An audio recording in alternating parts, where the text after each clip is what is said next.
have my presentation here, but not on the screen. Yeah, thank you. Yeah, well, you've seen it already, but let me first start introducing myself a bit more. I'm BAREND van der Meulen. I'm working at the Ratenau Institute, an institute in The Hague, which is part of the Royal Academy of Arts and Sciences. And our mission is to stimulate debate and support policy making on issues of science and technology.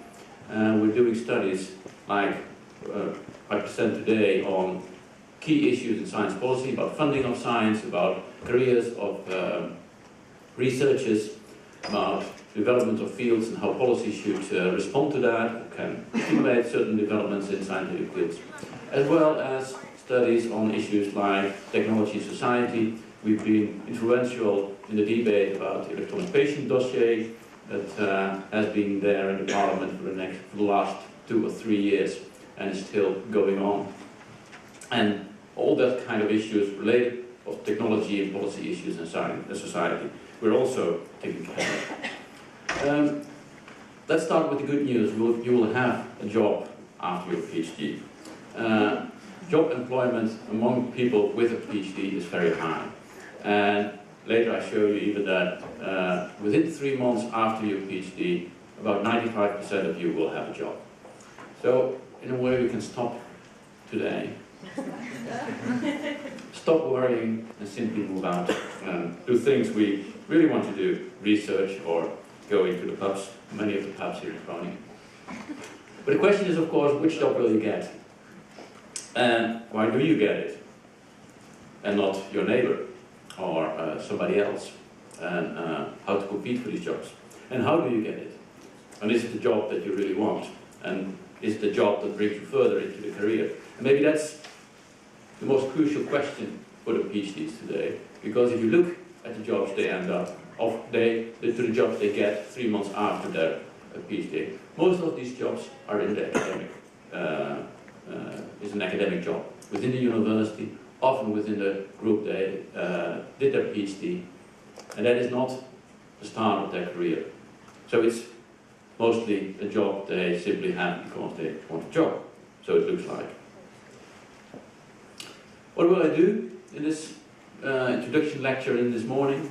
I will do 3 things. I'll give a few trends of the global market for higher educated, because the position you are in and the worries that may brought you here are not only your worries, but are shared by many of your international peers, other PhD students, and especially PhD students in the life sciences.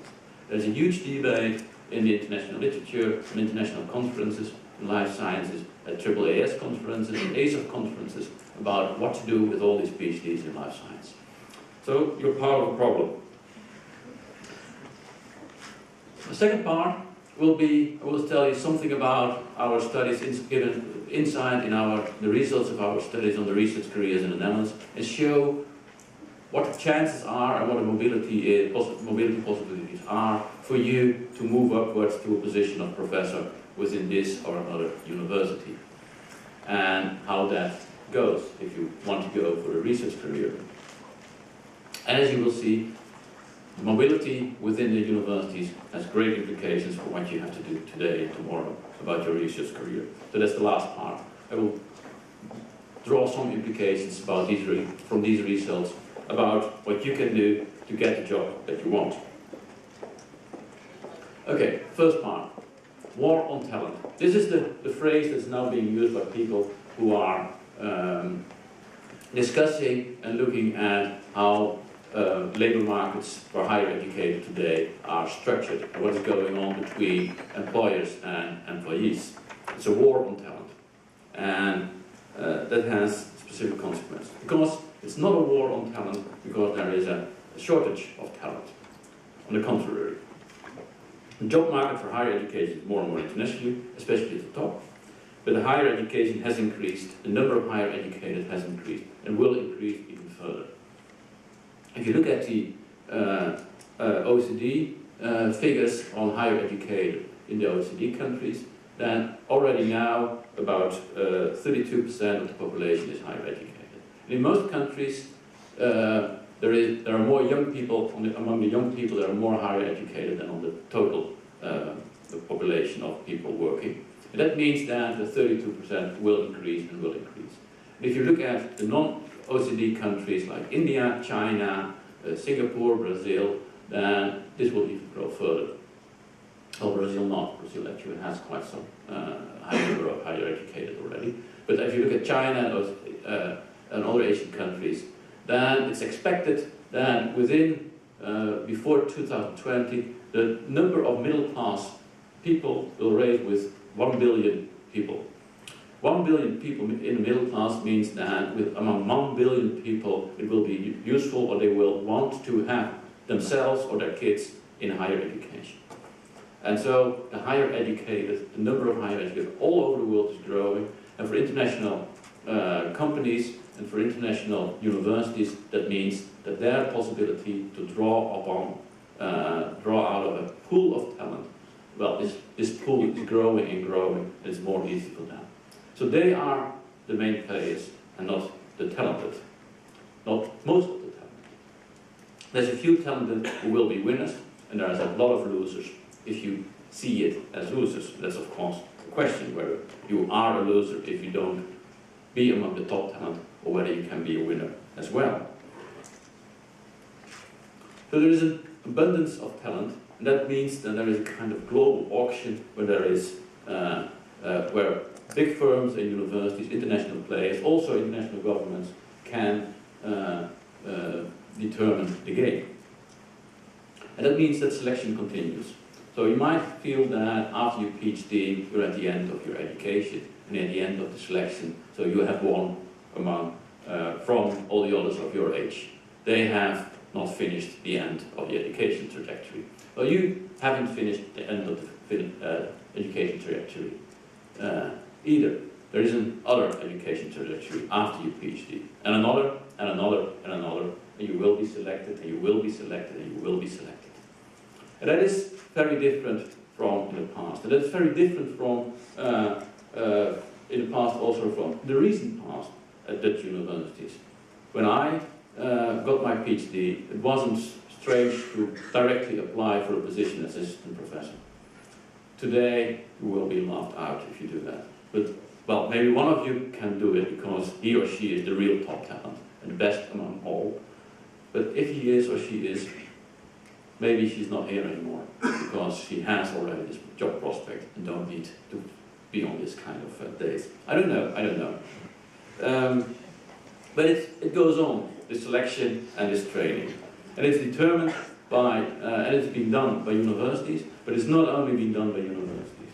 If you go to the Shell company as a master's student after you have finished your master's and you're in engineering, you get a training of 2 years which costs 150,000 euros.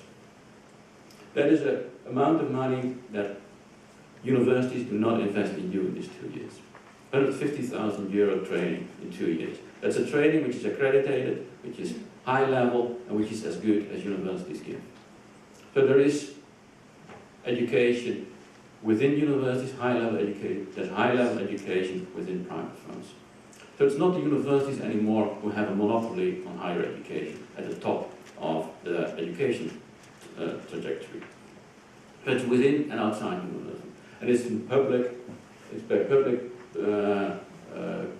organizations, it's by private companies. So it's governments have started to do that as well as universities. But there is a real question here, why are you having a PhD? And I will ask that question at the end as well, again. Why do you go for a PhD? How did you end up here? And after PhD, you're not there still. So flexibility is required. If you look at the international science market, but also if you go not into science anymore and move over into trajectory, you will be asked, if you want to be at the top of the job market, to move along and move around and be in other countries and be in other positions. Most of the PhDs who really are at the top will not end up in the specialization they start with. So within their postdoc, they will be asked to do other studies than they have done, do other research projects than they have done in their PhD, and then broaden the specialization. If you're not into science, then this specialization might end up after a few years again already. And you are asked to move into jobs within the company you are in or within the organization that you are in. So there's no real prospect for a stable career.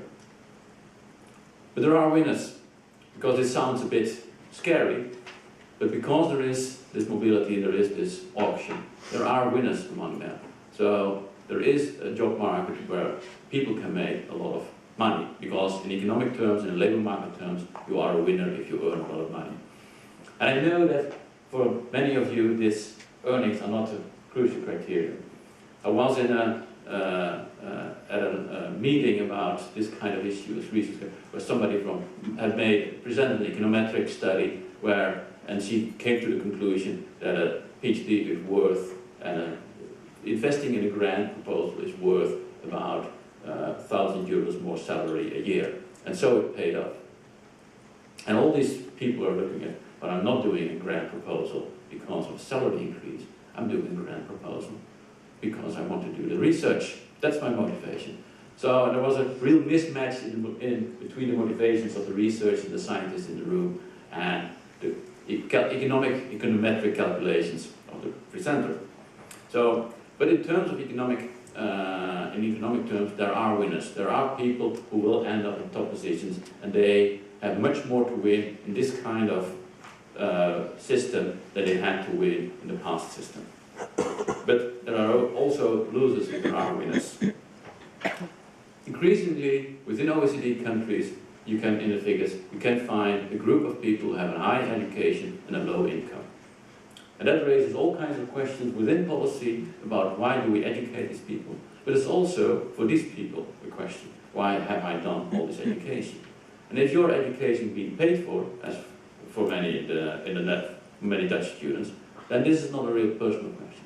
But if you have had a loan and you have to pay back your education, which is the case in many other countries, then it's a real serious issue, because then you cannot afford actually doing this high education anymore. If there's no chance that in the end you can pay the loans back. So increasingly you see in journals as well, like in Nature, like in Science, discussions about the value of a PhD. What brings a PhD more than just a master, apart from being 4 years off from the real labor market?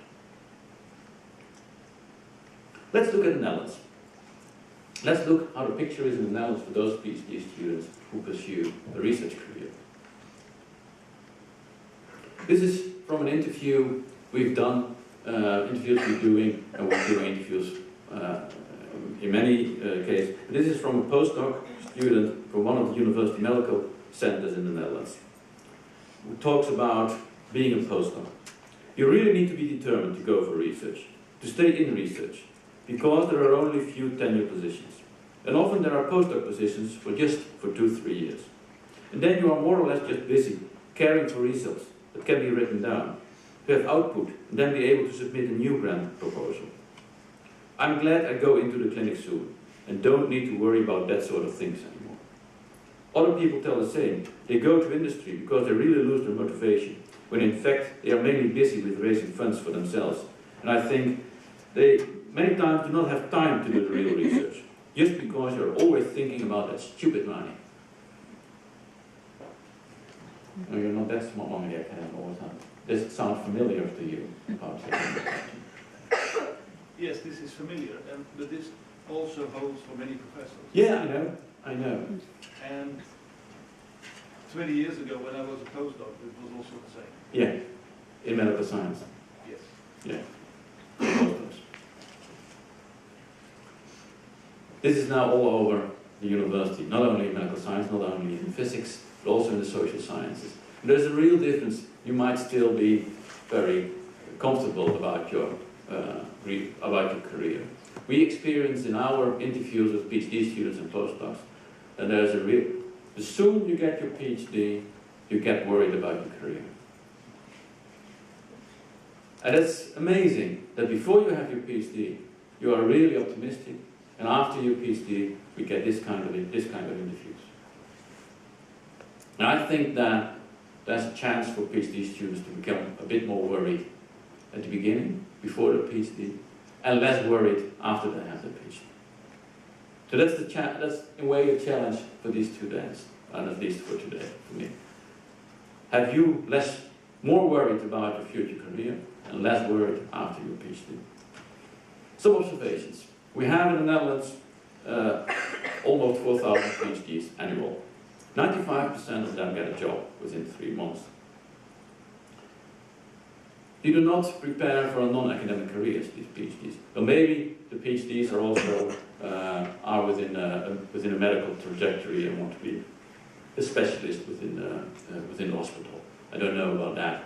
So there are some PhD trajectories which are combined with other job trajectories, and they prepare also for a non-academic career.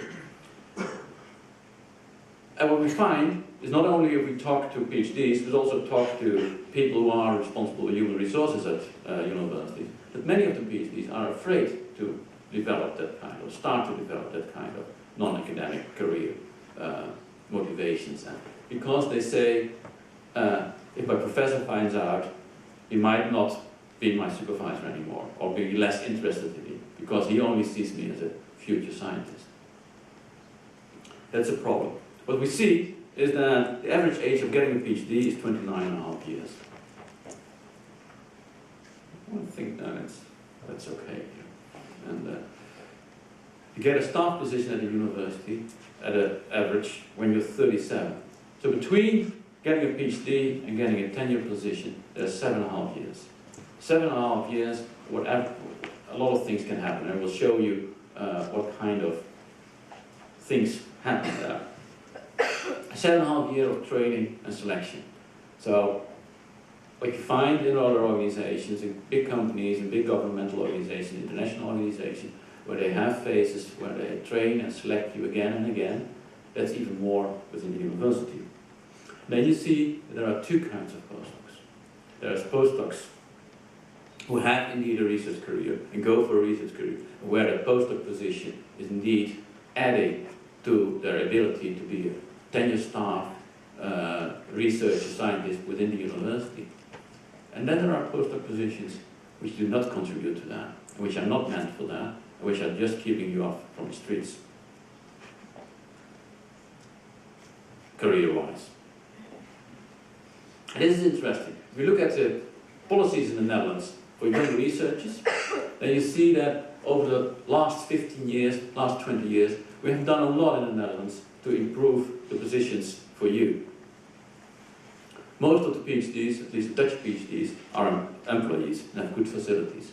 There are discussions now whether or not PhD students have to become students again, but I leave that up to now.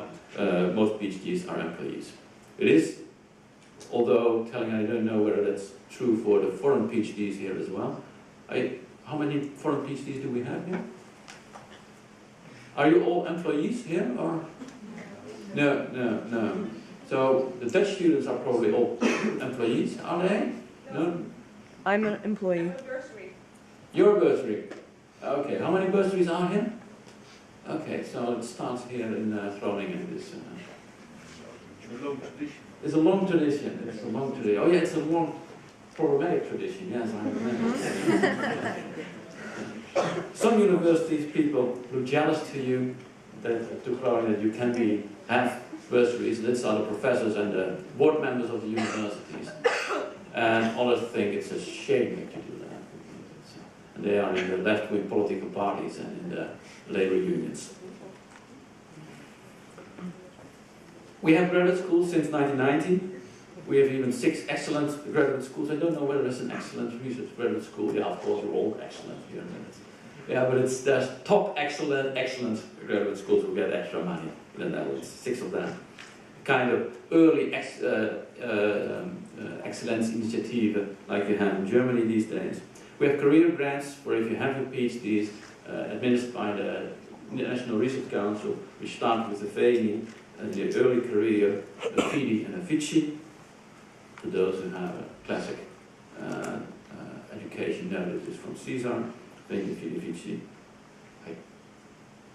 I came, I saw, and I conquered. It's It's the war on talent, it's the competition. There are career grants for women and minorities especially, and we have introduced in many universities tenure track positions to allow young researchers easily and quickly to shift to professorial positions. And these have their effects, all these policies. What we have done recently, and you can download the study from our website, www.ratenau.nl, is a study on to see what is the mobility, the academic career mobility within the Dutch universities, between the PhD until retirement. Have you ever thought about your retirement already? I hope so. And what are your chances to move up the academic stairs upwards? So this is the bottom of the academic career house. And the number of PhDs are only the number who are employed, are employees, because these numbers we can get from the administration systems. If you add up the bursaries and add up the non-bursaries and all kinds of other positions people do for PhD, you get a much larger number. And these are the numbers who are employed. And you see that there is another category of PhD after the PhD, which is simply translated as other scientific positions. And this group of other scientific positions is growing and growing, and is a substantial part of the academic scientific staff, or not staff, positions.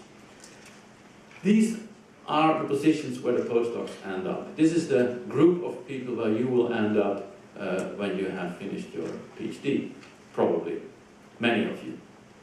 And this is, and the title of other scientific position is telling, because it's an undefined group. It's a trajectory of 7 years where your position is undefined and mainly has to be determined or created or established by yourself. You don't get much support. You might get support from your professor.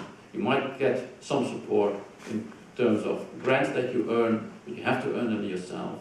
And whether these positions contribute to your future scientific career is very much depending on the conditions where you're working on. Many of these positions are not for people who move upwards into the career, and cannot be, because if you look to the top, there's much less positions for assistant professors, associate professors and professors than there are positions for this other scientific staff. The good thing is, though, that it's highly dynamic. So, contrary to what many people think and what the folk wisdom is that Dutch universities are not closed anymore. There's a lot of influx at the level already from other scientific positions and outflux, and that includes foreign universities abroad, includes other research organizations, but much more. It's very unlikely that if you have your PhD here, that you will, the rest of your scientific career will stay in Groningen. And I know that is a disappointment because there's nothing above Groningen, but many of you have to go somewhere else.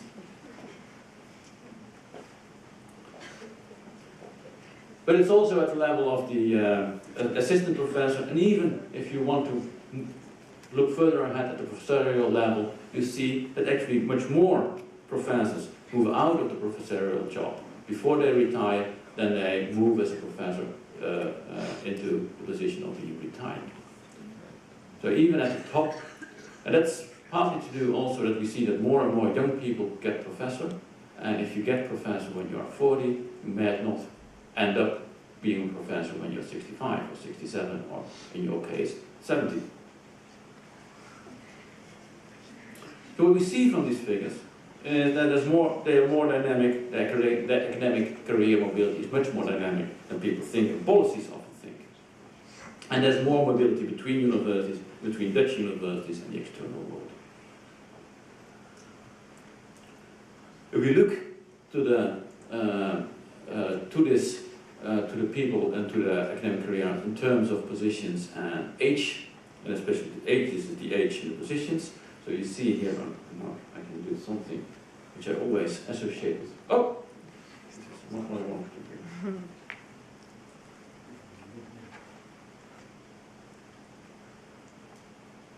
That's it, yeah.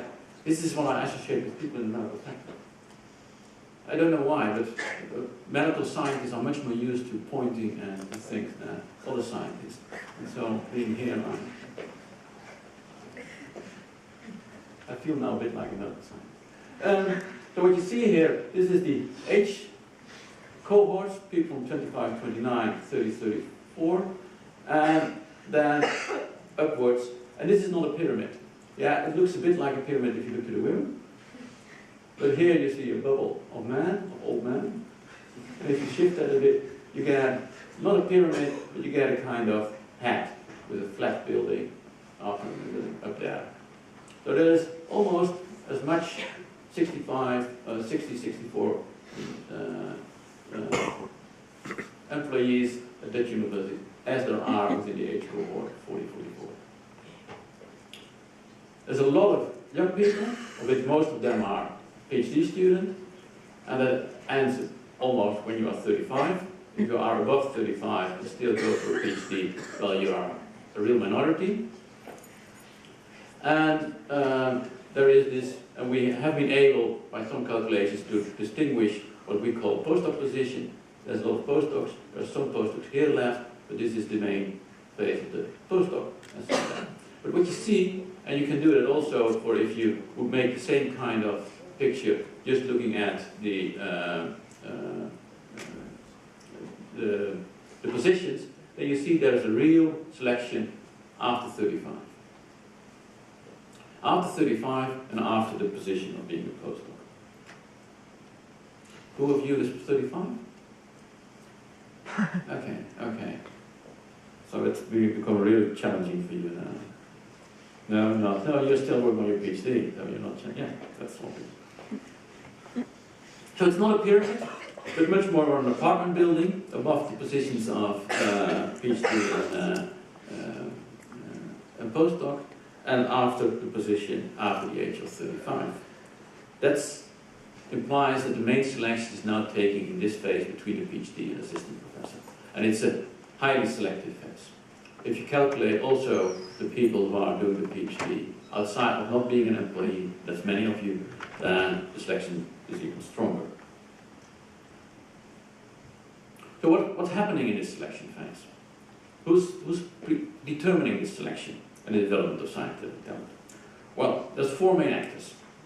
There's you, the individual researcher, who after the PhD has to combine the career ambition and the individual circumstances.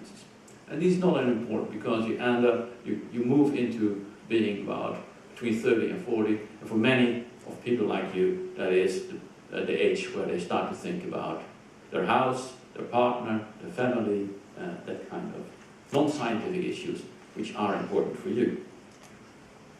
The professors, they play a role here, and their main responsibility is to manage their research group and to care for the intellectual development of their research in the research group. Their main responsibility is not your career. The university, and increasingly the university, well, they are interested in you, but they are especially interested in your talent. And they want to reduce the uncertainty about hiring new staff. And so have developed all kinds of criteria about how much you have to, how much grants you have to earn, how much publications you have to write, and how high the impact factor have to be of the journals in which these publications appear. That's the criteria they can use to see whether you have done or not. They don't look into your head, they don't look into how you behave at the work, at the shop floor, within the laboratory. But they want to invest in coaching and training if they think that you will perform these things. And then we have the Research Council, NWO, or the medical part of that, Son and Way, and maybe for you also some of the subsidies, the foundations, medical foundations, which award best researchers, but at a success rate of 15%. And that is a low success rate, which really raises the question whether your investments in writing a grant is worthwhile and is worth and is sufficient. These investments are worth considering the success rate. This combination of strategies, because all these four actors have their own strategy, And that's like with when you're playing chess or playing football, the results do not determine only of your strategy, but also of the strategy of the other players. What we see as a result is that the job insecurity of the people between after PhD is increasing. There's a long phase between PhD and staff position, and there's an implementation of tenure tracks, which even after you have been in this phase, the job insecurity continues. There's training for you to become a good scientist, and there's transparency of the requirements. So you might say it's a bad thing that the university board only looks at publications and the number of grants that I have. For many of you, it's a good thing, because it means that you know what you have to do in order to get a scientific career. And it's very transparent. And in this kind of competitions, there's evidence that women are doing much better if it's so transparent than when it's an all-boys network, which determines the competition. Sorry, guys. Universities, because of an abundance of talent, can implement their scientific performance criteria quite easily. And there's a strong role of the Research Council in determining whose talent is acknowledged by a grant and whose talent is not. And because of this transparent criteria, often when you don't get a grant, you might be a talent. But there's a label now that your talent is less than those who get a grant. Even if you don't see it in the publication figures, even if you don't see it in the citation figures. And probably you won't see it in these figures. So this is the situation where this kind of sites and this kind of quotations come from. Why a postdoc like her or him in the end says, well, I stop. He might say, okay, this is just the individual competition and it's up to the researchers. I would say, maybe if this researcher knew before that this was the situation after the PhD, he had gone earlier for a career in the clinic. And her fellow postdocs would go earlier for a position into the industry. Because a lot of these people who after 3, 4, 5 years of being a postdoc go into the rest of the labour market are not well prepared for the labour market. Government, organizations, industry do not look at people with a PhD who are well equipped for their organizations. They look at these people who are being well trained in science and then have to be deprogrammed to be a good employee for their organization.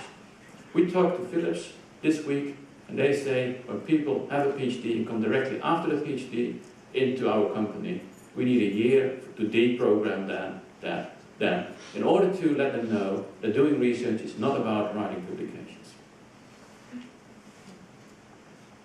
A year of deprogramming. That's what they told us. That's how that's the language they use.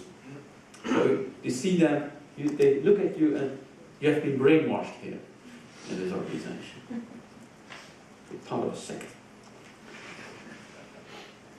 So, in conclusions, you're not special anymore. You might feel special, and you might be special for your family and for your partner.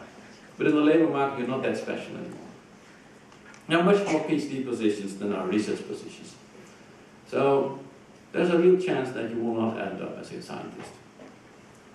Many of you, though, move into postdoc positions. And the question then is, why are they doing that? Because the postdoc phase is a high-stake competition, with much more losers than winners, if they really are in a postdoc position to go for a scientific career, and that is their lifelong ambition. But this postdoc phase is not preparing well for non-academic jobs. So this is a bit of a, maybe a sad story, but there's some more. 2 questions and some advice. How did you get where you are now? Yeah, by train or bike or by car. How did you become a PhD student? Did you become a PhD student because you wanted a PhD? Did you really want a PhD? Who really wanted a PhD? Okay. You just wanted a job? Any job? Or you wanted to be a student for some more years? So we have about 20 people here with a motivation to be a PhD, and 80% don't know actually why they were. It's not on the list. So what was it? You're happy because from your father and mother. No, because I wanted a job, but I liked the prospect of being free to decide myself what I wanted to do, and I like the research. I don't like the publication so much. Yeah, okay. After I'll go to Philips. So that's, you want to be a student for some minute. That's my third category actually, you want to be a student for, because that's how you describe what a student is. Freedom to do what you want and do some research. To do science. Okay, that's a good one. That's a good one. Okay, we come up. To do science. Who wanted to do science? Real science? Okay. What's the difference between... So the answers you have are not in line with what people think. No, okay, so you wanted to do science already. That's good. But if you have crossed 2 or 3, avoid that you give the same answer when you're in 2015 have a postdoc position. But there's not much who have a 2 or 3. Well, my assessment is I would have for all Dutch research or Dutch PhD students, much more than here. So that's a good thing for the graduate school here. We'll fill in 2 or 3. So what do you like most about your research? About your work? Being a PhD student? No, that's not.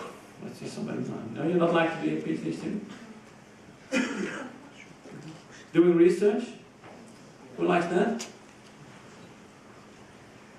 This is interesting. Or being a scientist and explore new ideas, go to conferences, discuss and publish. Oh, yeah. So that's the same for you as being doing research. It's not. There's a difference. There's a lot of people doing research. There's a few people who are being a scientist.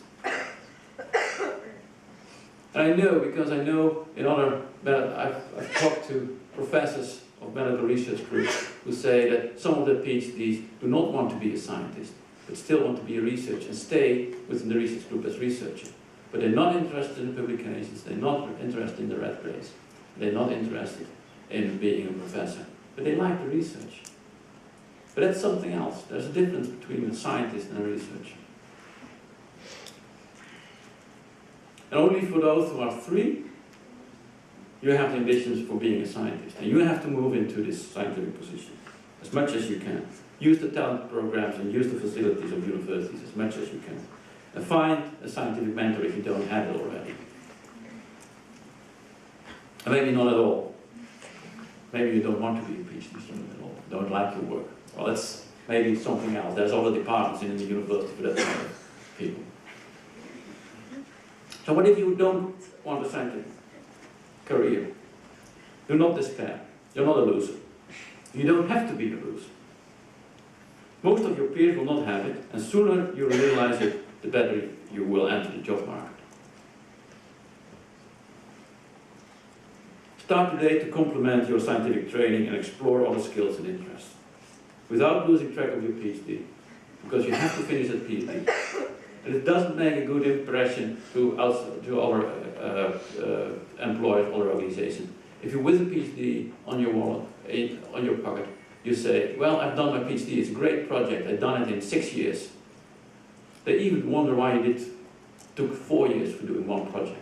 That's really a long time, 4 years project. 4 years for one project. But that doesn't make a big impression outside the universities. So if you want to show that you can do project work and work, so really try to finish the PhD as soon as possible, even if you don't want to be a scientist. But to show that you are able to manage your projects, and if you're smart, you split up the PhD in some other project, and be clear that within your CV you can distinguish or split up this long phase of 4 years into shorter phase where you can say, I've accomplished this in my first year, I've accomplished that in my second year, I've accomplished that in my third year, and this in my fourth year. To show that you have an ability to work in time and manage your own work. There's a lot of other skills and competences that you can develop. Skills in communication, and not just communication on scientific events, but communications with other people, with non-academic people, with other academic people in non-academic organizations. That is a communication which is quite different. You can develop that if you look for that. and trying to look for that kind of opportunities within the possibilities of doing a PhD. Do not expect a professor to support you in this career, because a lot of professors do not know about this kind of careers, and they're not interested in that kind of careers, because they have other duties. Their duty is to manage their research group. So don't blame them for not being interested in that careers, but also be wary that they still care for your PhD if you go for the other career. Instead, look around and talk to friends of friends and family of family. So not your brother, not your sister, but just one step further. And see what kind of jobs they are doing. What is interesting about their jobs? How did they get their jobs? What kind of competence do they need for these kind of jobs? And talk about yourself. What is your motivation and what are your competences? I see a lot of PhD students of about 30, 32 years who come from the university and not able to talk about their competences and their job skills. While their fellow appliers for job with our organization are able to do that. They have learned that within the other organizations.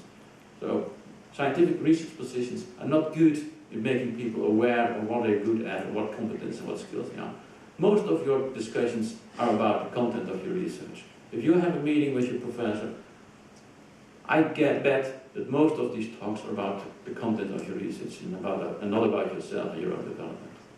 So you have to find ways and possibilities and opportunities to talk about that in other ways.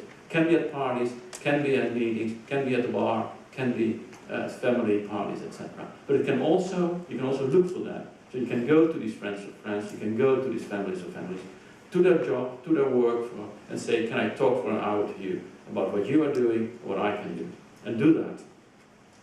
So find a coach for your non-academic career. Thank you very much.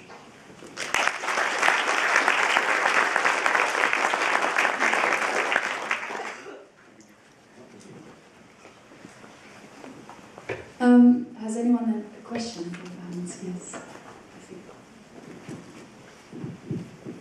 Hi, thank you for a very inspiring talk. Actually, I see a kind of a flaw in the line of reasoning, because you started your talk with saying that what the government would like to do is to increase the awareness of people who will enter the PhD, so that they can make this conscious choice whether to go there. Yeah. But from the other hand, now you ask the question whether you want to do research, you want to be a scientist, which will partially should determine whether you could go into this track or not. But I think the education system, and I'm a foreigner, so I know how it looks in different countries, in my country, which is Poland, and how it looks here, and it's actually similar, so I assume that most of European countries will have the same system. So before you enter a PhD, you actually have only opportunity to do your research. And in order to find out whether you want to be a scientist, the only way is to try to enter a PhD, to do a PhD, to actually have this pressure on you of the publication. So you cannot decide whether you want to be scientist before entering a PhD. That's I think. So from you, I would like to hear what kind of solution you would like to propose to solve that problem. How to learn people what it is to be scientist without doing PhD, because I don't see actually that's possible. I think you're right. That's a good point. So I think we have to admit that a lot of PhD students come into PhD positions, and that's in a way that's also the idea of a PhD, that you learn to be a researcher, you learn how to do research, and then you can find out whether you actually like it. But we see in our interviews, and talking to PhD students, but also talking to people within universities with responsibilities for the training of PhDs, is that a lot of PhDs are moving forward this kind of choice. So they like being a PhD because it's a splendid job. And especially in the Netherlands, because you get a salary and you get a lot of opportunities, you have a lot of rights, and only one duty to finish a PhD, which is in your own interest. So why care? And that is a kind of luxury positions which makes a lot of PhD students lazy. My message is don't be lazy. So, of course, and it's a good reason. Even if you don't want to be a scientist, there are good reasons to go into a PhD. because we need much more PhDs than just for scientists. We need PhDs in all research organizations, we need PhDs, people with PhDs in industry, we need people with PhD in government, so they have capacities with who other students, higher education, don't have. But interestingly enough, in the Netherlands, you don't find this difference in the salary. So in America, in the Anglo-Saxon countries, it really pays off also if you have a PhD. You see it in the salary. In the Netherlands, you only see it in 1,000 euros a year. So a higher education earns on average 70,000 euro a year. One with a PhD, 71,000 euro a year. 4 years. Well, maybe, but it's so. My statement is partly due to that PhDs are not able to articulate their specific competences. They are not able. They have not learned how to exploit these specific competences, and they should do. They should start with that. Thank you.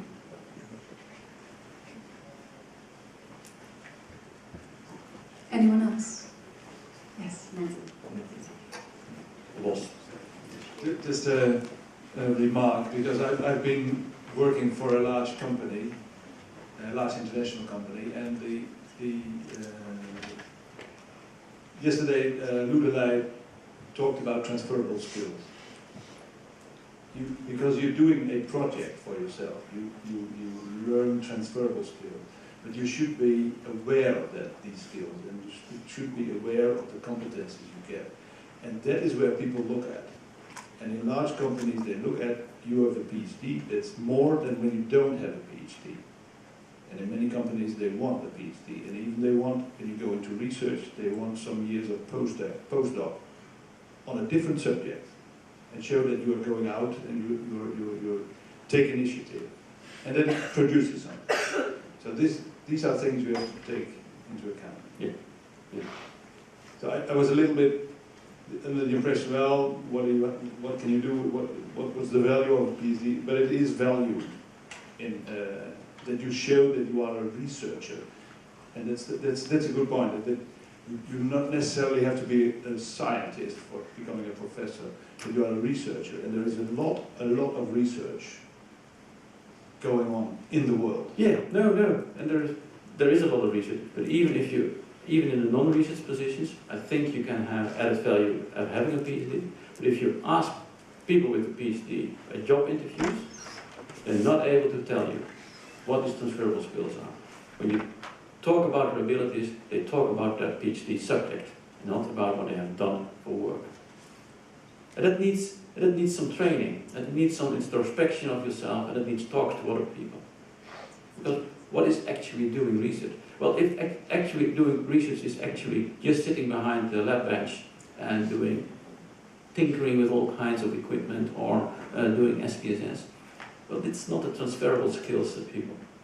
But probably you talk to your colleagues as well, or you have supervised master students, and probably you have been in project teams to arrange or do some management or organize a conference, and probably somewhere your project went wrong or into trouble, and you didn't panic. Maybe you panicked, but you learned not to panic.